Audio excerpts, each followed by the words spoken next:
Et salut tout le monde. Alors aujourd'hui c'est assez particulier, je me permets de vous faire une petite capsule, voilà, alors, une petite capsule selon les critères Monte Cristo, ça peut être entre 5 et je sais pas combien de temps. Je me permets donc une petite capsule parce que je rentre d'un festival, le Roll Festival d'Arles, et je me suis régalé. Alors je vais un petit peu discuter avec vous de ce festival, parce que des fois il faut dire quand c'est bien. On a fait pas mal de festivals avec Time to Roll. On a fait Octogone, je crois qu'Alban est allé au Fige. Enfin voilà, on a fait plein de festivals, mais on n'a jamais fait de capsule particulier pour ça. Et alors, vous allez me dire pourquoi j'en fais une pour le Roll Festival. En plus, c'est passé, tu vas nous narguer. Non, parce que en fait, les personnes qui ont mis en place ce festival, c'est-à-dire le Manoir du Crime, les musées antiques d'Arles et le département, ont eu une bonne idée, très bonne idée. C'est-à-dire que le festival de jeux de rôle était à l'intérieur du musée antique d'Arles. Et on avait donc un cadre que j'ai jamais vu auparavant pour faire des conventions de jeux de rôle, des festivals, pour faire des parties. On était au milieu d'œuvres antiques, enfin des restes, des fouilles. On était dans un cadre unique et exceptionnel. Et je trouve que ce genre d'initiative est juste excellente. En plus, on devrait même la répandre. On devrait la répandre parce que je pense que ils ont trouvé un principe en fait qu'il faudrait utiliser. Je pense il y a plein de petits musées, petits entre guillemets, qui pourraient faire la même chose et ça les mettrait eux-mêmes en valeur parce que il faut savoir une chose, c'est que ce n'a pas été imposé au musée antique d'Arles. Hein. C'est vraiment, ils étaient organisateurs actifs aussi, ils étaient présents. Bon, big up quand même au Manoir du Crime hein, qui a fait un boulot exceptionnel. Mais les gens du musée, les personnes du musée étaient ravis qu'on soit là et ça se sentait. On a fait une petite visite. On sentait donc la personne qui nous faisait la visite qui était ravie vraiment de voir des gens l'intéressés et qui étaient présents. Les tables étaient disséminées à l'intérieur du musée, c'est-à-dire que suffisamment loin pour qu'on n'entende rien de ce qui se passait de la table à côté. C'était superbement organisé. Il y avait un petit coin où il y avait les éditeurs et la bonne chose là-dessus, c'est que sur Octogone, on peut voir tous les éditeurs. Il y a beaucoup plus d'éditeurs, beaucoup plus de personnes à voir, mais il y a beaucoup de monde. Et donc, c'est assez un peu frustrant parce qu'on n'a pas forcément le temps de discuter comme on veut avec les éditeurs, de parler de notre passion, de parler de leurs jeux qui nous plaisent, qui nous tiennent à cœur. Ce qu'ils font là sur Arles, ils avaient le temps, ils pouvaient le faire. Il y avait moins de monde, hein, mais il y avait quand même suffisamment de monde aussi pour justifier leur présence. Mais ils avaient plus le temps de s'entretenir avec nous et l'ambiance était vraiment conviviale. Les gens étaient très détendus, les éditeurs étaient très à l'écoute, ils nous présentaient leur futur bébé d'ailleurs. On va peut-être parler de certaines choses dans une autre vidéo. Et franchement, c'était vraiment agréable parce que c'était pas du tout stressé, c'était dans un cadre assez sympathique. Le coin où ils étaient, les éditeurs, ils n'ont pas été autant gâtés que nous autres joueurs. Hein. Je vous le dis, c'était dans une salle un peu plus confidentielle, mais enfin grande, hein, attention, hein, grande, ils avaient de la place. Mais par rapport au cadre de jeu, c'est autre chose quand même. Il faut le dire. Donc voilà, on avait eu beaucoup l'occasion de discuter. Il y avait beaucoup de chaînes YouTube qui étaient présentes. Il y avait beaucoup. Il y avait nous, donc Time to Roll. Il y avait Cécile. Il y avait Die Story représenté par Manitou. Et même entre nous, on a pu un peu papoter. Il y avait Frimae qui était présente, donc on en a profité pour lui passer le petit coucou. On était présent en direct quand Hatsukoi en fait, j'ai même vu Hatsukoi à une heure précise où j'étais là en train de lui dire alors essayer de trouver quel va être son futur éditeur pour Majestic 12 et 30 minutes après on voit Hatsukoi et bon il venait juste de confirmer en fait qu'il allait être édité par Pattern Recog qui était présent. Donc voilà, c'est pour vous donner un petit peu l'ambiance. Donc il arrivait derrière, il était tout content. Et franchement, on était très content pour lui parce que il mérite vraiment. Et ce jeu va être une petite pépite. Voilà comment ça s'est déroulé. Je trouve que ce genre de festival, dans ce cadre, il y a possibilité de le faire dans multiples endroits, dans multiples villes, multiples musées, peut-être dans des théâtres ou des choses comme ça. Et c'est vrai que je pense qu'il faut être un petit peu vigilant, regarder tous où on va dans nos villes et savoir que il y a peut-être des lieux particuliers où on peut organiser ce style d'événement. Et moi, je suis assez pour que ça se répande un peu comme une maladie bénigne, si j'ose dire, sur la France et qu'on puisse faire plus d'événements dans ce style. Alors, grand merci au musée antique d'Arles, grand merci au manoir du crime d'association de Montpellier, qui pour le coup était présent et a participé à l'organisation et était même peut-être au cœur de l'organisation. Je sais pas trop comment ils se sont distribués les rôles, mais grand merci parce que ils nous ont offert un week-end excellent. J'ai participé à 3 jeux, je vais vous en parler brièvement, parce que surtout je vous en ai déjà fait une vidéo avec l'auteur, donc j'ai fait une petite partie de Imperium 5, où j'étais avec Aurélien de la Rollisterie, j'ai oublié, la Rollisterie était présente aussi, et 3 autres joueurs qui étaient vraiment, franchement très agréables, avec qui on a pu partager une belle expérience. Un scénario qui était assez troublant, mais bien mené, très bien mené. Patrick est un maître de jeu qui, pour le coup, ne va jamais dire non à une proposition du joueur. Ça veut pas dire que la proposition est bonne, attention. Hein. Ça veut dire qu'il va permettre et laisser faire l'action.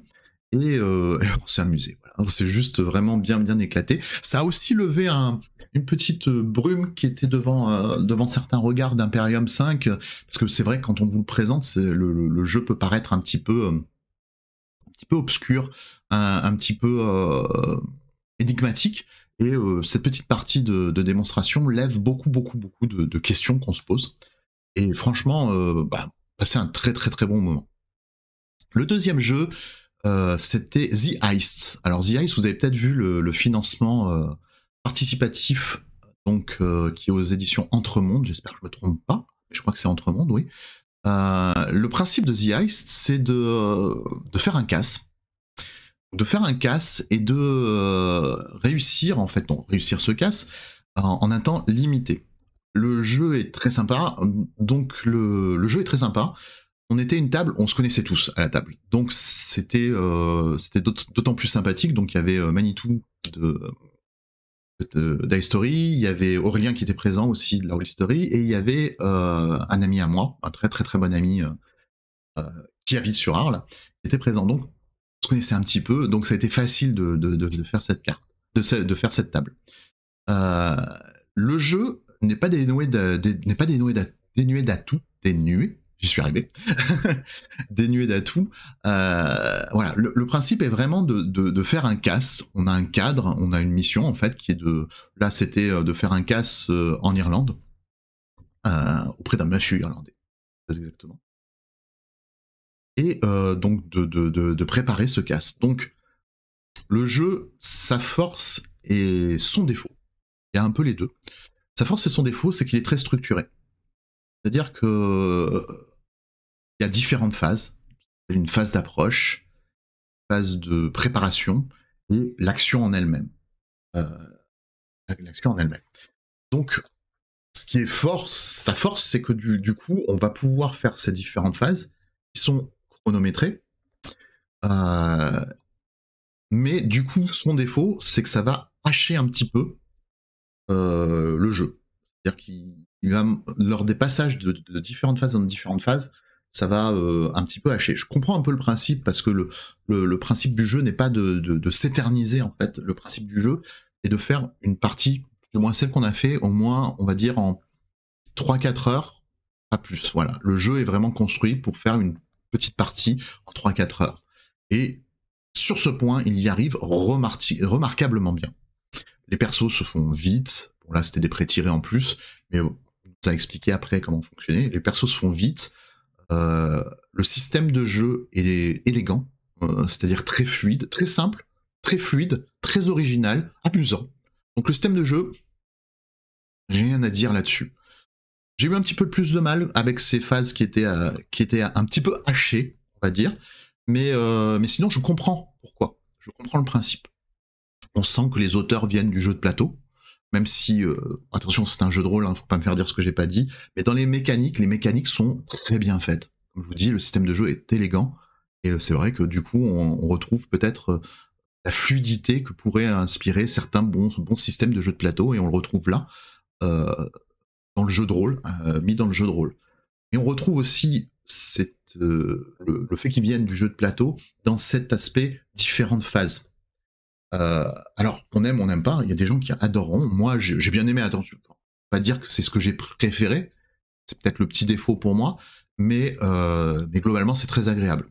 Vraiment très très agréable.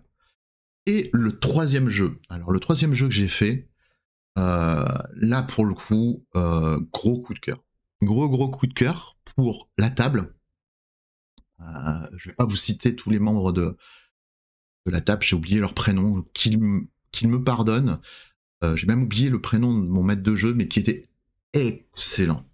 Excellent, un excellent maître de jeu.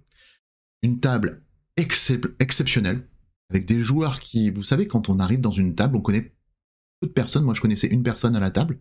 Les autres, je connaissais personne. De suite, ça match. Ça match entre les gens, ça match avec l'envie de jouer. On est dans l'ambiance, on est dans le ton, on est dans la tonalité du jeu. Et voilà, on kiffe. Et ce jeu, c'est le Cabinet des Murmures. J'étais très, très intrigué par ce jeu, parce que le Cabinet des Murmures, comment vous expliquer?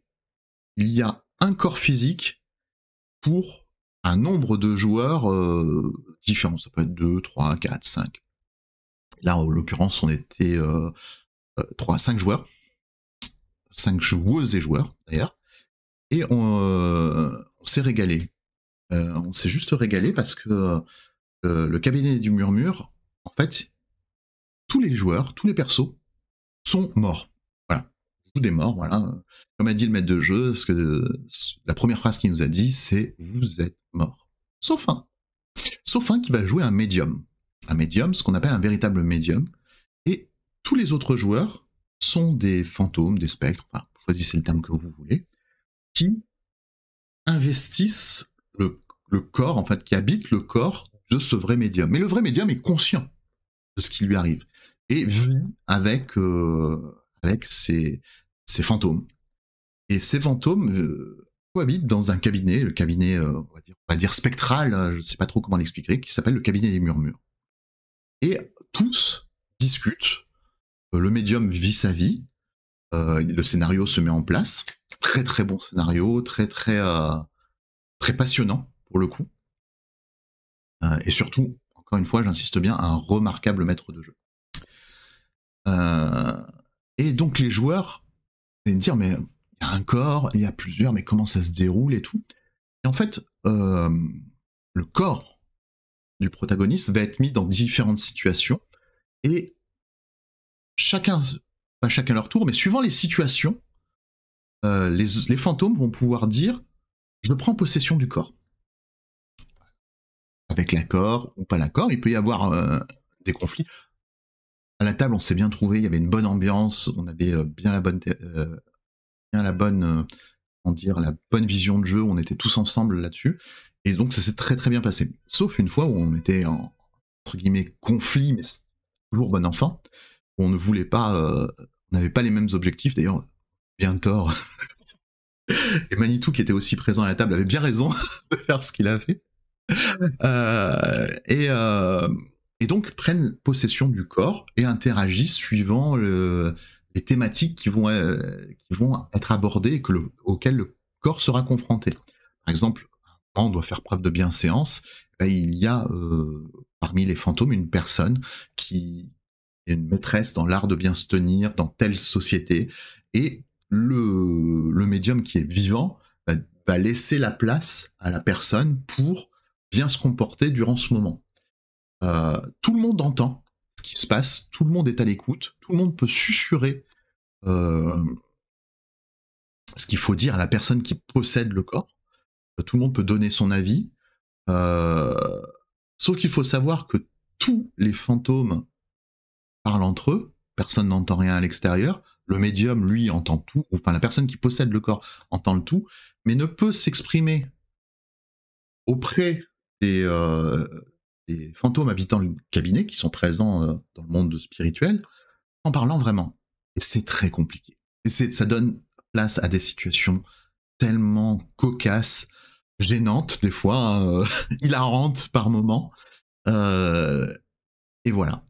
On avait des joueurs et un maître de jeu qui était, comme je vous dis, sur la même longueur d'onde, qui était très roleplay, qui aimait bien aussi le système aussi, mais on était vraiment sur la même longueur d'onde, donc on jouait beaucoup là-dessus, et ça se passait très bien, c'était très bon enfant.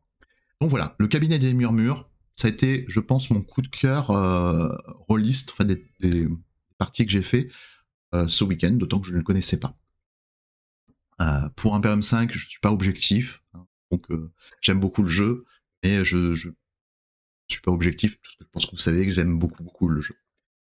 The Heist, c'est un très bon jeu pour... je le classe un petit peu comme Space Horror Stories, sauf qu'il faut avoir préparé son scénario quand même dans The Heist. Il y a une nécessité un petit peu plus de préparation, mais c'est un bon jeu pour faire une petite partie, un petit scénario, 3-4 heures. Là, vous allez bien vous amuser. Voilà, je crois que j'ai fait le tour de cette petite capsule. Une petite capsule qui aura duré, ça va, 16 minutes. Pas trop ennuyé longtemps. Et encore une fois, ce festival, le Roll Festival d'Arles, c'est la preuve de ce que je vous dis à chaque fin de vidéo. Jouez comme vous aimez. C'est très important. Et je pense que les gens qui ont organisé ce festival ont bien compris ça. Jouez comme vous aimez, dans un cadre merveilleux. Merci à tous. Bonne journée.